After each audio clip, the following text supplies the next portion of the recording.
नमस्कार दोस्तों, बहुत बहुत स्वागत है एक बार फिर से आप सभी का आपके इस यूट्यूब चैनल विधिटेरिया में। दोस्तों मैं हूं एडवोकेट मंजीत त्रिपाठी और दोस्तों आज के इस वीडियो में हम लोग आज डिस्कस करेंगे कि क्या सरफेसी एक्ट के अंतर्गत बैंक किसी भी व्यक्ति के ऊपर क्रिमिनल केस फाइल कर सकता है या नहीं।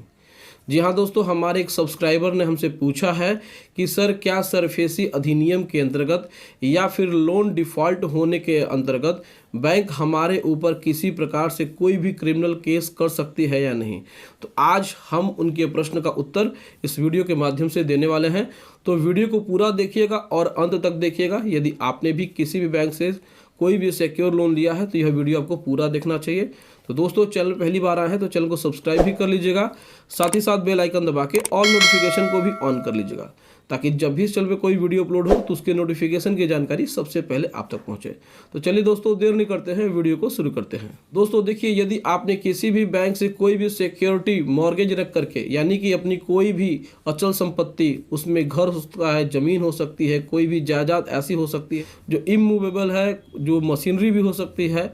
तो इसमें अगर आपने ऐसी संपत्तियों को बंधक रख करके आपने कोई भी सिक्योर लोन लिया है, कोई भी बिजनेस लोन लिया है, या फिर आपने ओडी कराई है, या फिर आपने होम लोन लिया है और आप अपना लोन सही समय पे नहीं कर पाते हैं और आप डिफ़ॉल्ट कर देते हैं, तो क्या बैंक आपके ऊपर क्रिमिनल केस कर सकता है या नहीं।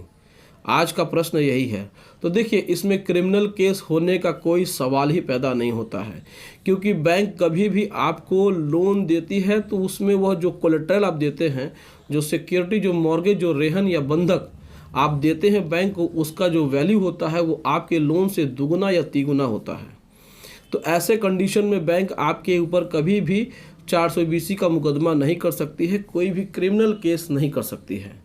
क्रिमिनल केस किस कंडीशन में हो सकता है किसी भी कर्जदार के ऊपर, अब इस बात को भी डिस्कस कर लेते हैं। देखिए, सबसे बड़ी बात यह होती है कि यदि कोई भी कर्जदार अगर जाली पेपर के माध्यम से, जाली डॉक्यूमेंट के आधार पे, फेक डॉक्यूमेंट के आधार पे वह अगर लोन लेता है और बैंक हड़बड़ी में, यानी कि मान लीजिए कि उस व्यक्ति की उस मैनेजर के साथ सेटिंग वगैरह होती है या फिर किसी बैंक के कर्मचारी के साथ सेटिंग होती है और वह लोन पास उसे हो जाता है, लेकिन बाद में जब वो अपना लोन पेमेंट करने में डिफ़ॉल्ट कर देता है, रीपेमेंट करने में डिफ़ॉल्ट कर देता है, तो जो बैंक का अभी जो वर्तमान मैनेजर है जिसके साथ उसकी सेटिंग होती है, अगर उसका ट्रांसफ़र कहीं हो जाता है और नया मैनेजर आता है और जब वह देखता है कि उसके द्वारा जो दस्तावेज लगाए गए हैं उस कर्जदार के द्वारा, तो वह दस्तावेज या फिर जो डॉक्यूमेंट वो फेक हैं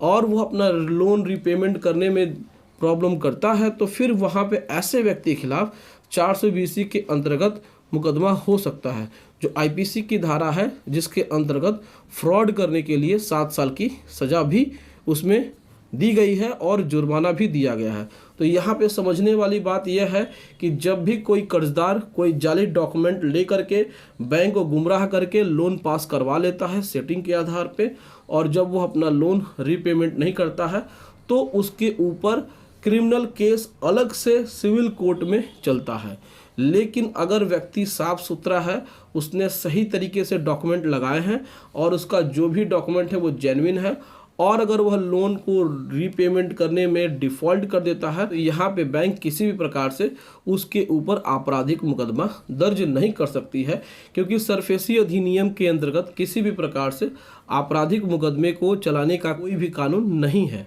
तो यहाँ पर बैंक आपके खिलाफ कोई भी मुकदमा नहीं कर सकती है सिवाय वह लोन रिकवरी के। तो यहाँ पे आपको डरने की बिल्कुल ज़रूरत नहीं। अगर आपकी संपत्ति गिरवी है और अगर आप बैंक के साथ सेटलमेंट करना चाहते हैं तो सेटलमेंट भी हो सकता है, या फिर आप चाहते हैं कि बैंक आपकी प्रॉपर्टी को बेच करके पैसा वसूल ले, तो बैंक आपकी प्रॉपर्टी को बेच करके अपना पैसा वसूल सकती है। तो यहाँ पे जो आपकी प्रॉपर्टी की वैल्यू है वो हमेशा तिगुनी होती है लोन लेते समय, लेकिन जब लोन रिपेमेंट करने में दिक्कत आती है तो यहाँ पे बैंक आपकी संपत्ति को बेच करके अपना पैसा ले सकती है। तो इसमें आपको डरने की बिल्कुल ज़रूरत नहीं है। दिक्कत तब होगी जब आपने जाली या फिर फेक डॉक्यूमेंट के आधार पे आपने बैंक से लोन पास करवाया है, तो बैंक उस समय आपके ऊपर कोई भी क्रिमिनल केस कर सकती है। तो दोस्तों, यदि आपने भी किसी भी बैंक से कोई भी लोन लिया है और बैंक आपके ऊपर कोई भी लीगल एक्टिविटी करती है, कोई भी लीगल एक्शन लेती है, सरफेसी एक्ट में नोटिस आती है, लीगल एडवाइज़र की उनकी नोटिस आती है, कोई भी फेक एडवोकेट की नोटिस आती है, या फिर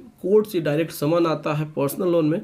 तो आप इन सभी समस्याओं के लिए आप हमसे कंसल्ट करके लीगल एडवाइस ले सकते हैं। आप स्क्रीन पे दिए हुए नंबर से आप संपर्क कर सकते हैं और अपनी समस्या लिख करके हमें भेज सकते हैं। आपकी सारी समस्याओं का समाधान व्हाट्सएप के माध्यम से और फिर उसके बाद आपको कॉल करके बता दी जाएगी। तो दोस्तों, वीडियो कैसा लगा आप कमेंट सेक्शन में जा करके कमेंट करके अपनी राय ज़रूर बता सकते हैं। वीडियो अच्छी लगी हो तो वीडियो को एक लाइक ज़रूर कर दीजिएगा और हमारे चैनल को सब्सक्राइब करके हमें सपोर्ट ज़रूर प्रदान करिएगा। Thank you so much.